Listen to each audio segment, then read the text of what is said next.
Professor Dave, okay.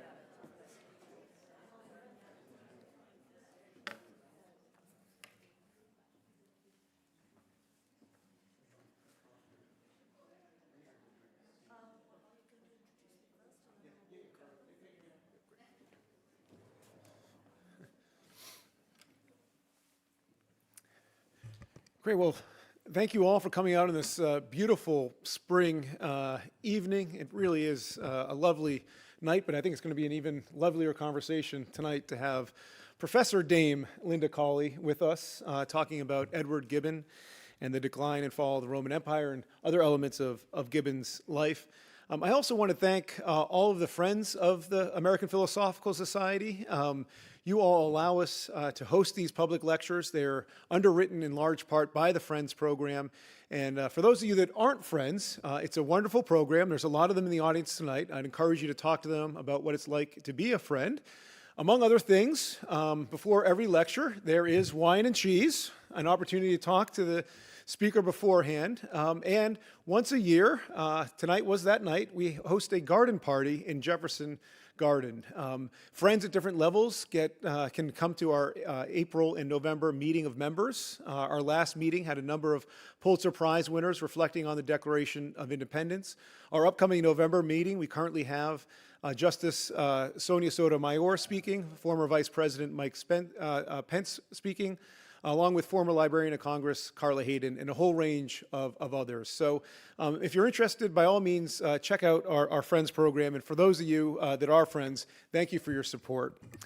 Tonight we have Linda Colley joining us. This is part of our celebration of the 250th of 1776, which is marking the Declaration of Independence, but it's marking other things too, isn't it, Professor Colley? So some other things that happened in 1776 was Adam Smith published The Wealth of Nations, and Edward Gibbon published The Decline and Fall of the Roman Empire, which may not just have been about the fall of the Roman Empire, but perhaps another empire that was teetering on the brink at that time. So we're thrilled to have Professor Colley with us.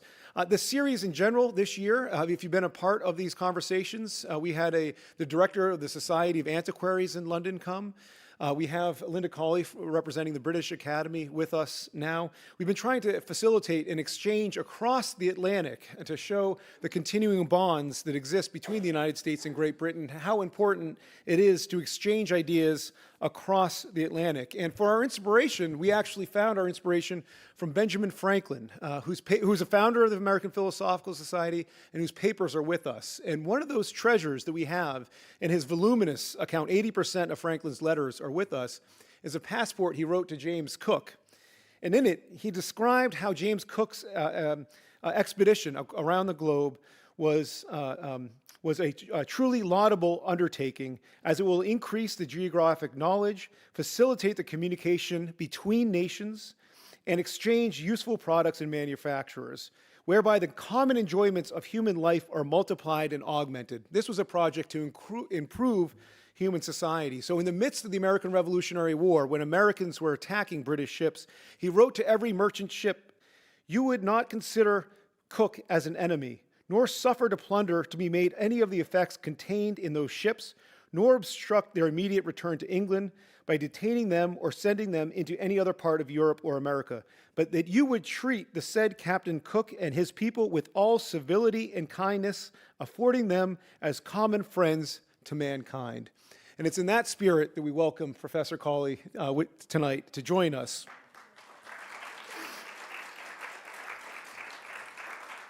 Professor Colley has a distinguished career. No, it's okay.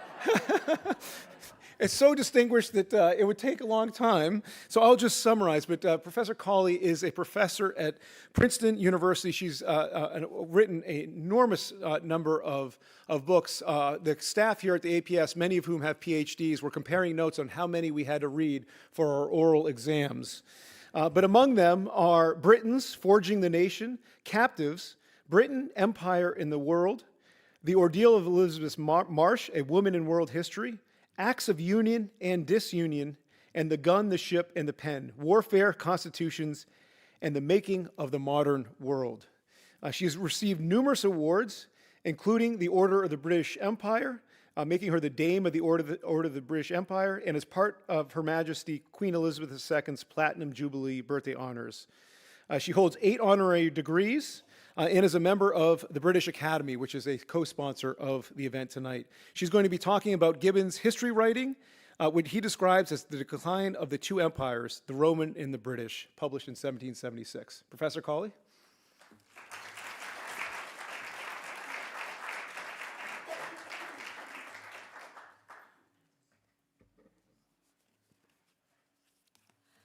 Thank you very much. It's a great honor and pleasure to be here. And I'm very grateful for all the people in this great society that has helped me to become here and made my trip possible. So I've called my talk Rome and America, Edward Gibbon and the American Revolution. In February 1776, 1 month after the publication in Philadelphia of Tom Paine's Common Sense, the first volume of Edward Gibbon's History of the Decline and Fall of the Roman Empire was published in London. By far the most influential and enduring work of history produced anywhere during the 18th century, Gibbon started its second volume just over a month before the Declaration of Independence. But it was only in 1778, after France had formally allied with the new United States, that his enthusiasm for continuing this project seriously revived. Volumes 2 and 3 of Decline and Fall finally appeared in March 1781, 6 months before British troops surrendered at the Battle of Yorktown. By mid-1783, Gibbon had drafted a 4th volume, moving later that year to Switzerland and crossing the English Channel in the company of Henry Lawrence, South Carolina patriot and slave owner, and one of the architects of the Treaty of Paris, which formally ended the War of American Independence. To an almost eerie degree, then, the making and early marketing of nearly 2/3 of Decline and Fall, 4 out of its ultimately 6 volumes, were interwoven with the progress of the American Revolution. Yet many commentators on Gibbon have sidelined and even stoutly denied the influence on him of events in America. One reason for this seems straightforward. The ostensible subject of Decline and Fall is the Roman Empire, how its western segment came to fall to invaders in 476, and how the capital of its eastern segment, Constantinople, as it was then called, ultimately fell to the Ottoman Turks in 1453. Now, at its peak, the Roman Empire extended over most of Europe and into parts of Asia and North Africa. But since their wooden ships were incapable of crossing oceans, ancient Romans knew nothing of the Americas. There is a further reason, too, why the impact of the American Revolution on Gibbon's work is generally downplayed. Gibbon destroyed much of his correspondence. He also rewrote the record of his life, using the autobiographical essays he drafted near the close of his life to prune and homogenize his story. Since the production of these autobiographical essays overlapped with the outbreak of the French Revolution, and rising pressure in Britain to demonstrate political orthodoxy, Gibbon glossed over and sometimes omitted the more turbulent features of his career, opting instead for a linear and studious narrative. "From my early youth," he wrote, "I aspired to the character of a historian. He had always refused," he insisted, "to sink the scholar in the politician." He was a learned man, period. This self-representation on Gibbon's part, together with other characteristics of the man, his bookishness, his occasional shyness, even his physical limitations, have encouraged a view that he was quintessentially a bystander of events. This evening, I want to advance a more questioning and comprehensive vision. I want to investigate Gibbon's position on the American Revolution. I want to explore the links between this and the evolution and content of Decline and Fall. And I want to touch on some of the wider and longer-term repercussions of these links between your revolution and Gibbon's revolutionary set of books. Now, like many other stellar Enlightenment figures, Gibbon combined writing and scholarship with work for the state, in his case, the British state. As John Locke had done before him, he served for a time on Britain's Board of Trade and Plantations, and he was a member of Parliament throughout the American War. Now, it's important, I think, to understand the importance of this state service for Gibbon's self-image. The ancient historian whom Gibbon most venerated, and this was also true of Jefferson, was Tacitus, who had served as a Roman senator and who had drawn on this experience when compiling his histories of the early years of post-Republican Rome. For Gibbon, this was the model and ideal. Participating in the political business of his day was for him not incidental to or a distraction from history writing.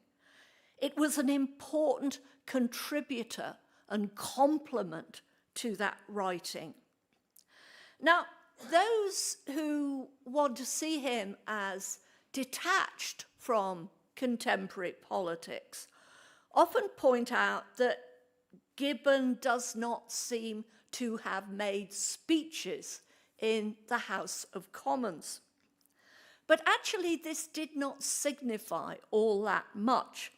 Apart from serious careerists and high flyers, most British 18th century members of Parliament rarely, if ever, made speeches. They entered Parliament as a sign of status, to advance the interests of their locality, to attract the eye of the government and therefore get positions and money. And they wanted to do public service. I mean, it's pretty much why most people go into Congress now. As Gibbon viewed it, there was anyway no need for him to speak his political views. As he told a friend, "In my dealings with the public, I have a sufficiently talkative pen." So what was Gibbon's position in Parliament and outside on the American Revolutionary War? A man of divided opinions, he rarely attached himself to any single partisan group. As contemporary journalists reported, his voting behaviour in the House of Commons fluctuated. Outside Parliament, his opinions sometimes altered in a matter of weeks. Late in January 1775, he wrote that he was more and more convinced that we, the British, have both the right and the power on our side. A month later, however, an American loyalist in London quotes Gibbon as bemoaning Britain's want of a more general plan for the conflict. Such uncertainties did not stem from lack of interest or distancing on his part. Gibbon regularly, and we know this, sat through long, impassioned parliamentary debates on the American War, sometimes discussing them after with fellow members of Parliament. He studied British, American, and French official material to do with the crisis, and he followed events closely in different forms of print. He purchased and read a great many American pamphlets, such as John Dickinson's critique of Parliament's taxation of the colonies, Letters from a Farmer in Pennsylvania, and Extracts and Proceedings from the Votes of the American Continental Congress, published here in Philadelphia in 1774. Between 1775 and 1783, Gibbon also spent the equivalent in today's values of over £5,000 on British newspapers and news sheets which range across the political spectrum. And I think this is one of the great things about Gibbon's writing that is often not picked up. Scholars have traced the many great books and classical works and serious works of philosophy that he purchased or read. And that's very important. But it's also important that he read a lot of ephemeral literature, lots of political pamphlets, lots of contemporary reports. He also loved maps, and he read maps very, very closely. And all these things help to give texture to his history. Now, like most compulsive writers, Gibbon was selfish with his time.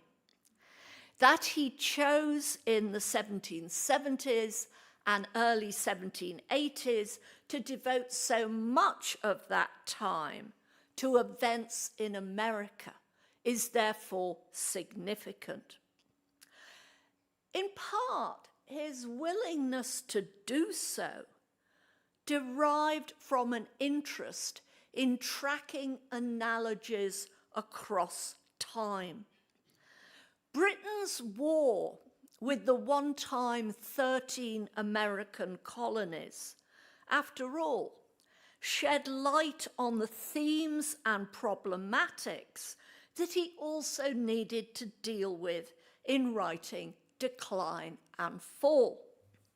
How was it that even potent and generally successful empires could possess or develop weak points, fragment in different ways, and be susceptible to failure and attack?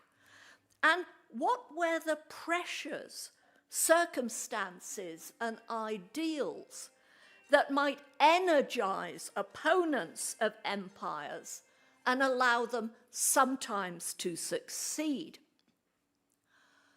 As far as Britain's own imperial challenges in America were concerned, these, as Gibbon saw it, and he's very aligned here with a collaborator of his, Edmund Burke, these are concerned, as far as Gibbon sees it, very much to do with the tyranny of distance and the likelihood that British manpower in this increasingly transcontinental conflict will be spread too thin, as indeed it was.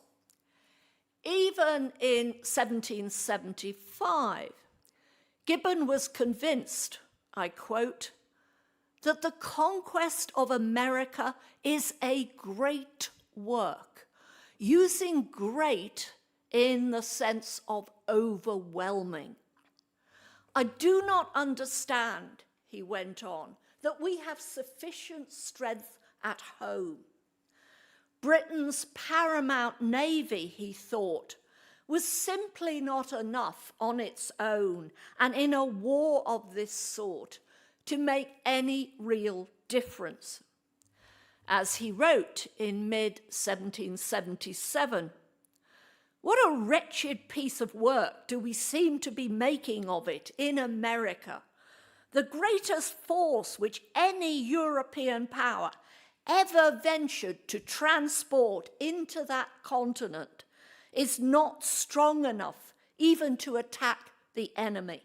The naval strength of Great Britain is not sufficient to prevent the Americans, they have almost lost the name of rebels, from receiving every assistance that they wanted." In 1780, while in receipt of a comfortable British official salary, Gibbon was still privately convinced that since the substance of power was lost, the name of independence might be granted to the Americans. There was never an impenetrable wall then between Gibbon's library and studies and writing on the one hand, and political and international events on the other. His intellectual focus on and knowledge of Roman decline in the past sometimes influenced his assessment of Britain's imperial prospects in the present. Conversely, his reactions to British struggles in North America could filter into his historical writing. Let me give you some examples of this. At one level, the influence of the American War on Gibbon's writing sometimes took the form of wordplay. Armorica, spelt A-R-M-O-R-I-C-A, Armorica, was a territory roughly approximating to present-day Brittany in France, and it formed part of the ancient Roman province of Gaul. Moreover, many of its inhabitants in Roman days had been immigrants from Britain. Now, Gibbon makes the most of these coincidences across time. In volume 3 of Decline and Fall, published in 1781, he mentions Armorica's revolts against its Roman imperial rulers on over 10 occasions. It is somewhat remarkable, or rather it is extremely natural, he writes, that Armorican rebels introduced an appearance of liberty. Gibbon also exploited and developed, though, more serious and scholarly analogies than this. Consider his analysis of the failure in 468 of a Roman naval expedition off the coast of northeastern Tunisia. Now, this was a big, extremely expensive, and seemingly well-prepared effort on the part of both eastern and western segments of the Roman Empire, with over 1,100 ships of different sizes involved and between 50 and 100,000 troops. The aim of this Roman expedition was to destroy a man named Gaiseric, the impressive king of the Vandals, a Germanic people who had invaded North Africa in the late 420s and subsequently seized Roman Carthage. This Vandal takeover inflicted serious damage on the Roman Empire, depriving it of vital sources of taxation and grain supplies. Hence, this imperial expedition in 468 to destroy Gaiseric and drive the Vandals out of Africa. Yet, despite all the gold, all the naval strength, all the manpower lavished on it, this Roman expedition went for nothing. Because of the sea distances involved, avoidable delays, bad luck, bad weather, and because of Gaiseric's own skills and fire ships, it proved a decisive failure, costing the Romans half their invasion fleet. Gibbon's verdict on this debacle was published in 1781. It's very carefully worded and is worth broad and wide examination. This is what Gibbon says. Experience has shown that the success of an invader most commonly depends on the vigor and celerity of his operations. The strength and sharpness of the first impression are blunted by delay. The health and spirits of the troops insensibly languish in a distant climate. The naval and military force, a mighty effort which perhaps can never be repeated, is silently consumed. And every hour that is wasted in negotiation accustoms the enemy to contemplate and examine these hostile terrors, which on their first appearance were deemed irresistible. Now, Gibbon drew on several ancient and modern historians to reconstruct this 5th century episode of Roman and other history. But his account also takes in current events and developments in America and nudges his readers to do the same. Gibbon picks up here in this majestic description of failure on what in Britain by 1781 was a widely held, though not yet a unanimous view. that the Atlantic was simply too wide, that Britain's rulers, like Rome's rulers and generals in 468 in Tunisia, had anyway displayed insufficient vigor and celerity in raising the necessary number of troops and shipping them across the seas in time. That again, like the Romans, the British had wasted more time in fruitless negotiations, in their case by switching attention in 1778 to possible peace terms with the Americans. That as with the Romans, British assets in money and men had been silently consumed by such delays and by the strains of a distant climate, and that as a result of this, Britain's empire in the West, like Rome's Western Empire in the 5th century, had been put at extreme and perhaps terminal risk.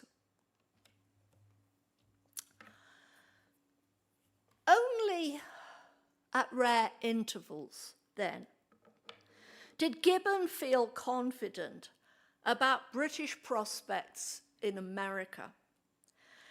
And he explored some of these doubts in his history. But in progressively believing that the British were unlikely to win in America, were there ways in which Gibbon also believed that Britain's rulers actually deserved to lose?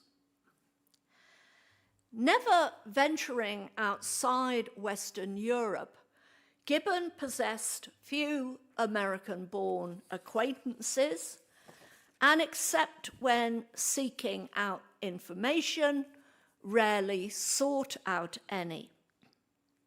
Yet while Gibbon knew few Americans, and seems never to have expressed explicit support for American revolutionary ideas, he did know more than most Europeans about Republican systems of government. In the mid-1750s, he had spent 4 years in Switzerland, and this had introduced him to the city-state of Bern, an independent Protestant republic on which he drafted a short essay.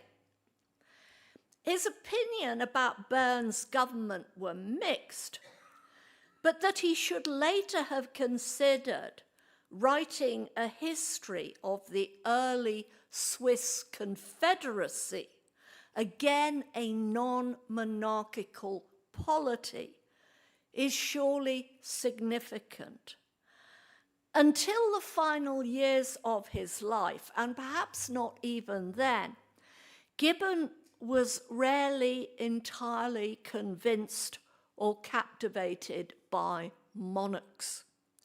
He was prepared to concede that effective constitutional monarchy could possess practical advantages and aid political stability, but generally he seems to have been semi-detached on this issue.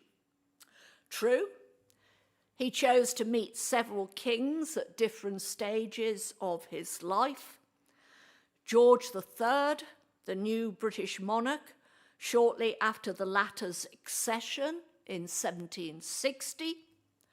Charles Emmanuel III, a reforming king of Sardinia in 1764, and the doomed Louis XVI of France at Versailles in 1777. None of these monarchs, however, impressed him, nor did most of those he knew only by reputation. In the late 1780s, for example, he took note of a recent boast by the King of Naples that in the event of being toppled by a revolution, he would be able to subsist by the trade of a fisherman or a pastry cook. Perhaps he would be disappointed, was Gibbon's acid comment on this boast. Crowned individuals, though, appalled him less than court societies and courtiers clustering around them. A court is both an object of curiosity and disgust for me, he writes while touring Italy in the 1760s. The civility of the courtiers revolts me. 6 years before his death in 1794, he was still setting down his revulsion at royal courts and palaces. I viewed with horror the prodigies, he means the prodigious expenses of Versailles, he records in a draft autobiography which he expected to be published. Such places were cemented with the blood of the people. In the first volume of his Decline and Fall, which was issued in a new edition in 1781, Gibbon sets out his views on what does constitute a well-governed polity. This is what he says. The obvious definition of a monarchy seems to be that of a state in which a single person, by whatsoever name he may be distinguished, is entrusted with the execution of the laws, the management of the revenue, and the command of the army. But unless public liberty is protected by intrepid and vigilant guardians, the authority of so formidable a magistrate will soon degenerate into despotism. A martial nobility and stubborn commons possessed of arms, tenacious of property, and collected into constitutional assemblies form the only balance capable of preserving a free constitution against the enterprises of an aspiring prince. Now, one notes that for Gibbon, it is ruled by, quote, a single person, by whatsoever name he may be distinguished, that is intrinsically and potentially dangerous. The person in question need not be a king.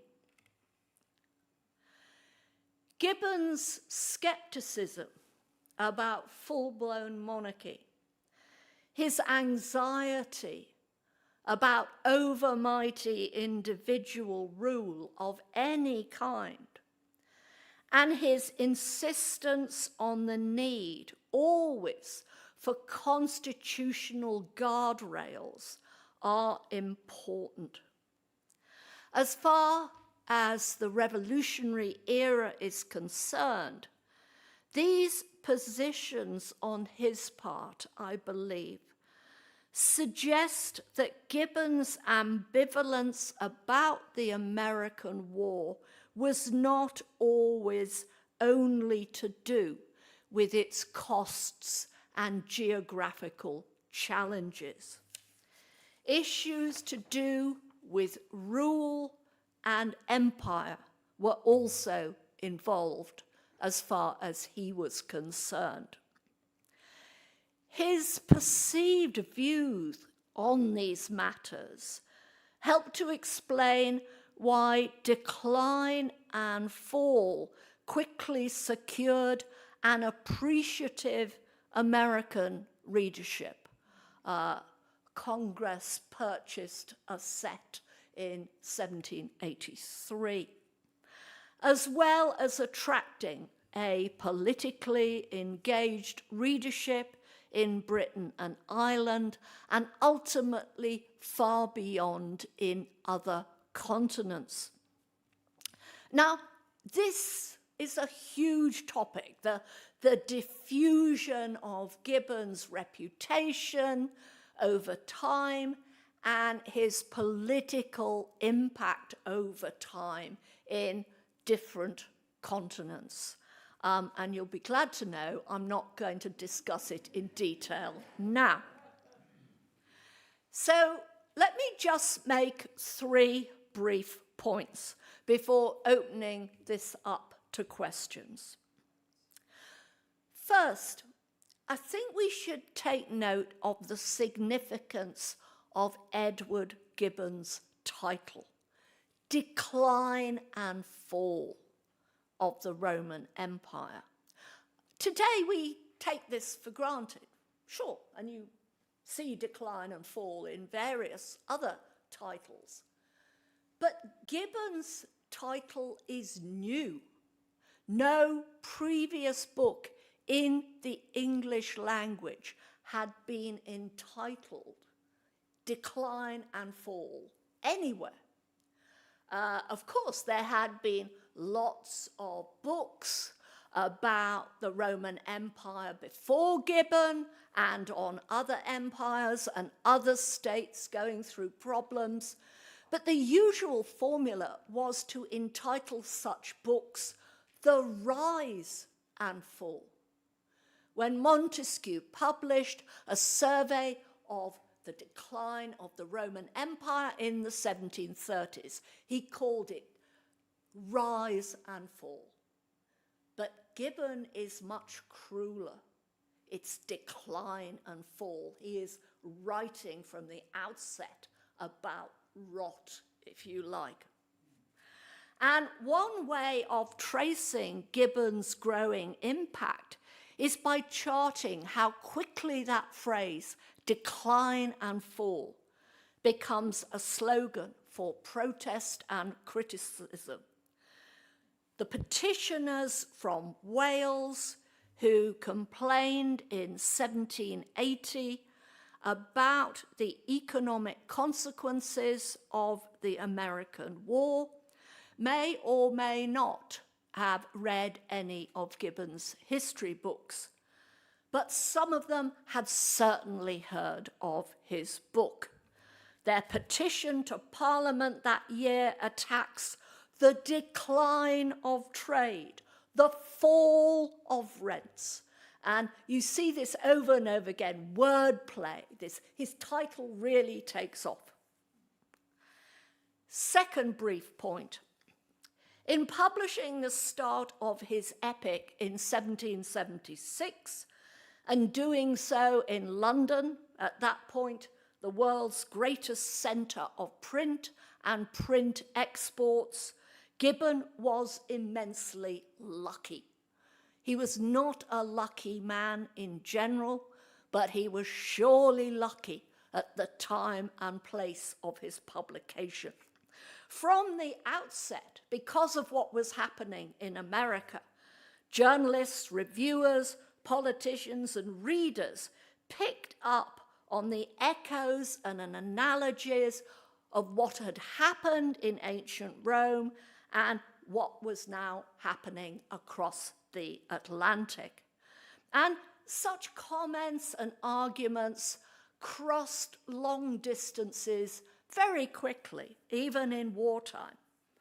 Thus, in March 1782, men and women here in Philadelphia were able to read in this city's newspapers about how a British member of Parliament had offered Parliament a portrait of a declining empire from the celebrated work of Mr. Gibbon, and about the comparisons between the declension of Rome and the visible declension of Great Britain. All of this was great for Gibbon's spreading reputation and, of course, for his book sales. No publisher could want a better time in which to issue books on the fall of an empire.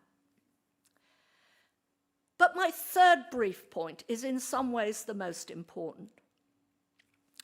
Because of its intellectual caliber and ideas, but also because of its American revolutionary associations, Decline and Fall would go on to become set reading for generations of the politically involved.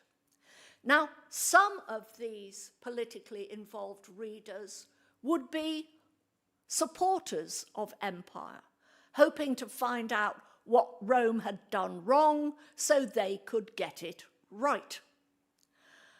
But equally important, perhaps more important, was the way that Decline and Fall became set reading for generation of what we would now call supporters of decolonization, opponents of empire. Let me give you just one example of this tendency. In 1780, Henry Lawrence, the man with whom Edward Gibbon briefly shared a cross-channel boat trip, was captured by the Royal Navy and imprisoned in the Tower of London. He devoted weeks there to making extracts from a copy of Decline and Fall and, quote, drawing parallels and reflections from the conduct of Great Britain in the war against the American colonies. And he distributed these notes among political friends and supporters of his. Similar strategies among prisoners of empire, not just reading Gibbon, but studying Gibbon, went on for centuries. Arrested in India in 1922 and imprisoned for 2 years for sedition, Mahatma Gandhi would divide his time, as he later wrote, between reading the decline and fall of the Roman Empire and spinning at the wheel. Edward Gibbon's Decline and Fall, as I say, becomes not just in Gandhi's hands, but in Mandela's hands, who reads it during his long imprisonment, or in a different area for Che Guevara. Decline and Fall becomes a guide to how to disintegrate and attack and survive empire. Thank you very much.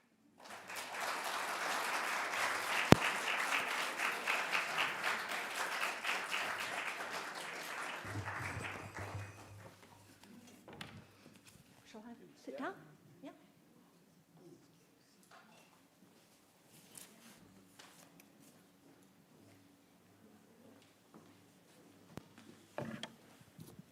Well, thank you, Professor Colley. You make me wish I was one of your students at Princeton.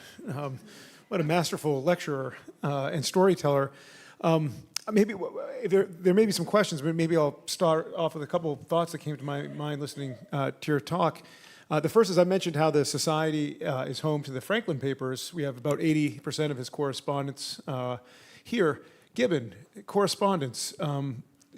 Where are his letters? What do the letters tell us? Did he have a lot of correspondence, or was he focused more on writing for publication?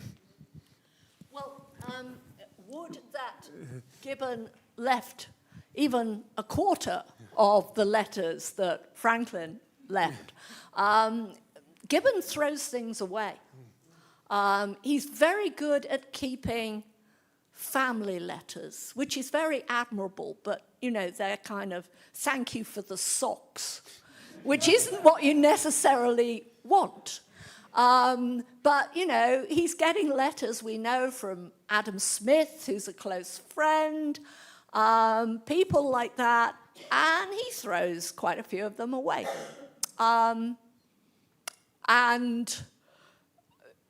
What happened to his papers after his pretty unpleasant death is very complicated. So, you know, we just don't have the kind of documentation, which is partly why I began reading his book closely to find out, without inserting inappropriate and anachronistic views, trying to use his book as a source not just on ancient Rome, but to a degree on him. Yeah, that's great. I see a question. I have one follow-up, though. You mentioned Adam Smith being a friend. His correspondence is lost. That's one of the ways we know about Franklin and a lot of his personal relationships. Any idea on what Gibbon's personality was like if you were to sit around with him at dinner time, what he was like?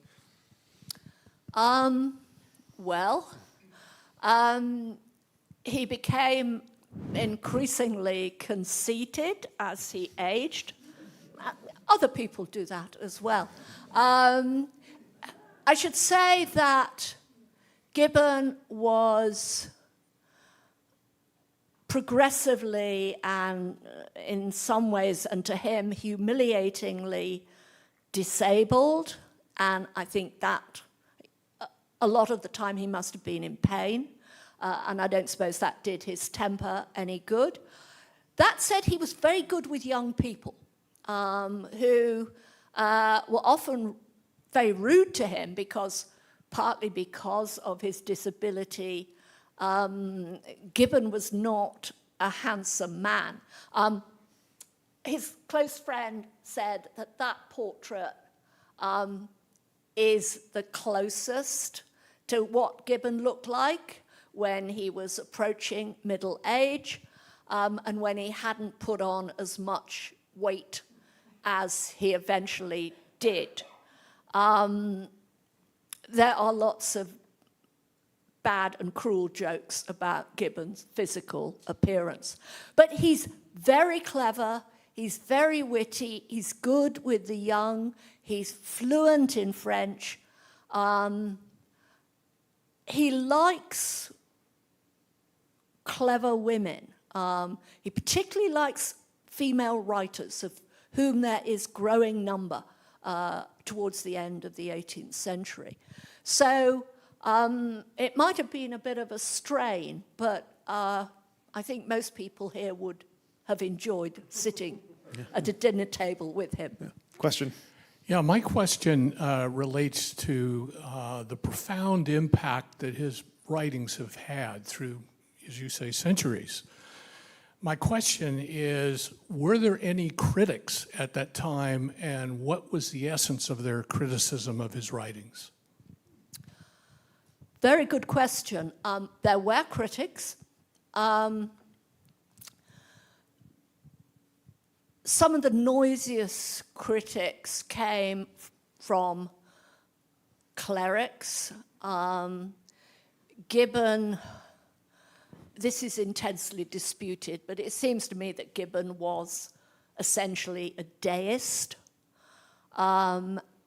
He was not particularly careful in the comments he made about the emergence of Christianity in the Roman Empire.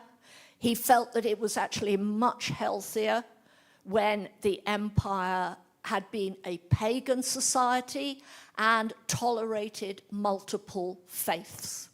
And what he didn't like early Christianity for was what he viewed as its narrowness and intolerance towards religious positions other than the one that Christianity was staking out.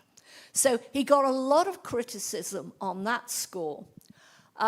He also got criticism on account of his writing style. People often say, oh, the reason why Gibbon was so successful is his style. People loved it. No, they didn't. Not everyone did. I mean, you know, his style is very addictive, I should say. It sucks you in. Let me tell you, a fan, one of the biggest fans of Gibbon now is the author of The Game of Kings. And if you read Gibbon and then you read The Game of Kings, you see how much The Game of Kings has borrowed from tales of war and conflict in the Roman Empire. But at the time, people like Noah Webster, for example, was very worried about the American enthusiasm for Edward Gibbon because he felt it would destroy the simplicity and vigor of Republican American writing and vocabulary. So he was criticized on that point too. Question, Tim. Thank you for your very interesting and perceptive remarks. I was with you right up until the very end, but I wonder if you could elaborate a little bit on your observation of Gibbon as an inspirer of decolonization, and perhaps give us some examples of ways in which we could draw that conclusion from what he wrote. I thought of him as being rather a critic of barbarism and religion, and perhaps hoping or giving us ways in which we could avoid that fate. So do you think that from him, we should draw the conclusion of perhaps repeating some of these debaucheries of the late empire? Well, as I say, he is writing about the decline and fall of an empire. Gibbon can be read in many ways, and his political views are often riven and they shift over time. And certainly he never uses the word decolonization, which, as far as I can see, does not emerge until the first half of the 19th century. But Gibbon is deeply interested in the way that as the Roman Empire fragments in Europe, you get the emergence of separate, independent kingdoms. We tend not to think of what is now decolonization taking place in Europe, but of course, to a degree, it did. Places like France, what is now France, and Austria, and Spain, were Roman colonies. When Rome's grip gave way, these places developed in their own ways. Now, of course, it's nothing like the great surge of what we now call decolonization after the Second World War. But I think people like Gandhi and Mandela, but also American activists like Frederick Douglass and indeed Martin Luther King, who believed that they were struggling against a kind of white empire in the American South, were fans of Gibbon because they did feel that one of the great themes of his story was the way that imperial authority can be challenged and loosened, that it wasn't there forever. Now, I'm not saying that's what Gibbon intended, but I do think he is someone who doesn't like empire generally. And indeed, he actually says this in his first published book. He is critical of empire, as of course his friend Adam Smith was too. Adam Smith believed in trade, free trade, overseas trade for the British, but he felt that they should just roll back from territorial empire. It was too expensive. You had to involve armies and navies, and this might enrich a minority, but in general, it wasn't worth it. Now, again, you may agree or disagree with that view of Smith's. I think this was pretty much what Gibbon thought about empire generally, too. He wanted, Gibbon, he wanted peace between Britain and France because, again, like Smith, he felt that if peace could be cemented between these two great powers, you would get less of these huge and growing wars that were disfiguring Europe and outside Europe over the 18th century and beyond. So I think this is important to remember. Gibbon is not just critical of what's going on in the American situation. He is quizzical about empire more generally. Great. One last question. Hi, my question is, so I feel like for the, sorry, is it, can you hear it? Sorry, I'm like second guessing myself. For the majority of the talk, you've really kind of focused on this perspective of like, looking back at Gibbon and his work as this sort of like historical artifact, which is grounded in the 18th century and really rooted in, the types of thought, the types of, historical events and stuff and things that are going on at that time. And I guess like what I really wanted to ask is like, what is the kind of, I feel like I've heard that there's a sort of historian's consensus that like, there are things that Gibbon got wrong about ancient Rome itself. And I basically just want to ask like, is there, like if you are reading, Decline and Fall today, to what extent is it giving us a picture of, the economic and political forces of the ancient world that a sort of modern historian informed by archaeology and, the decryption of other ancient languages and things like that, would they come to a similar general picture about those things? Yeah. I mean, certainly, probably the most famous historian now of ancient Rome, Mary Beard, is often very critical of Gibbon.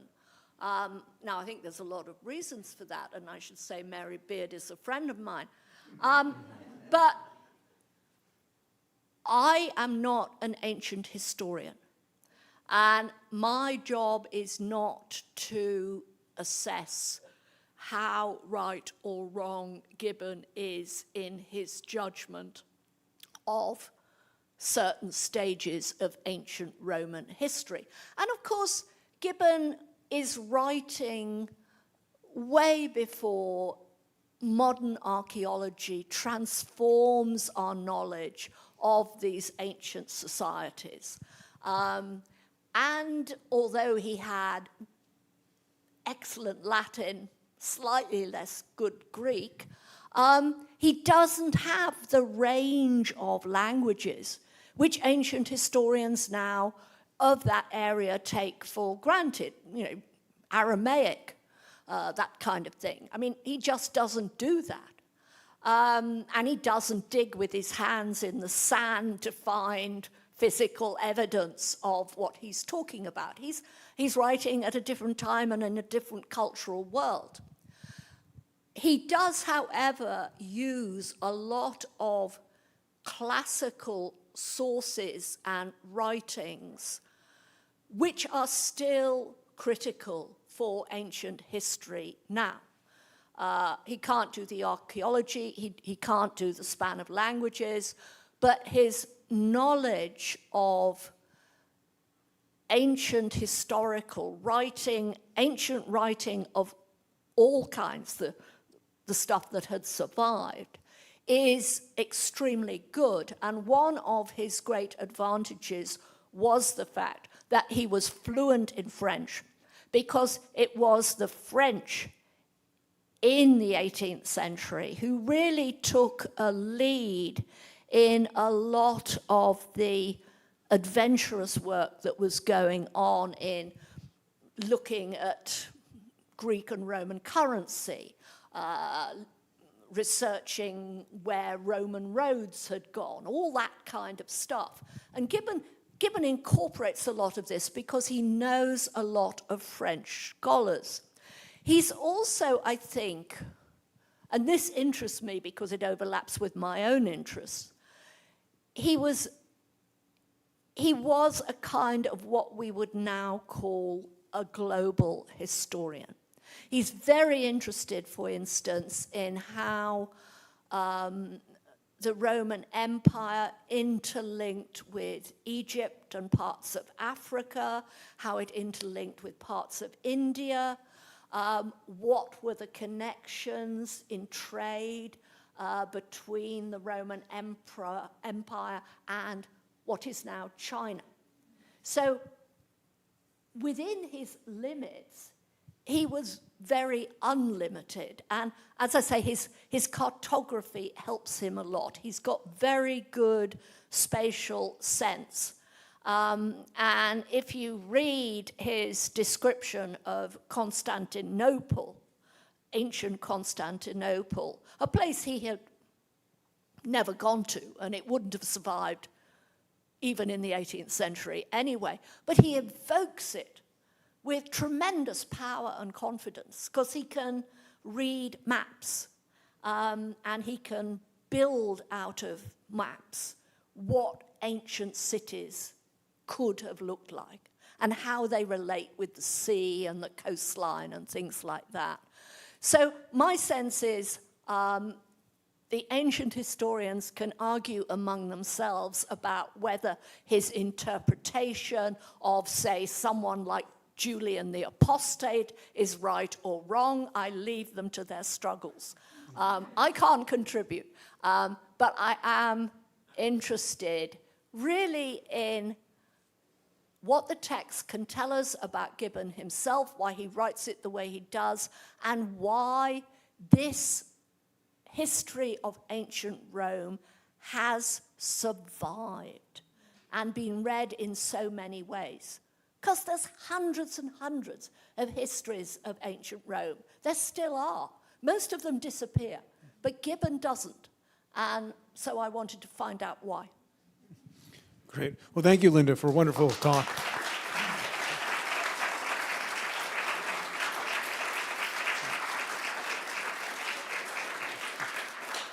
And please check out our upcoming events on our website. We have a conference in June with a keynote conversation with Annette Gordon-Reed, Pulitzer Prize winning historian.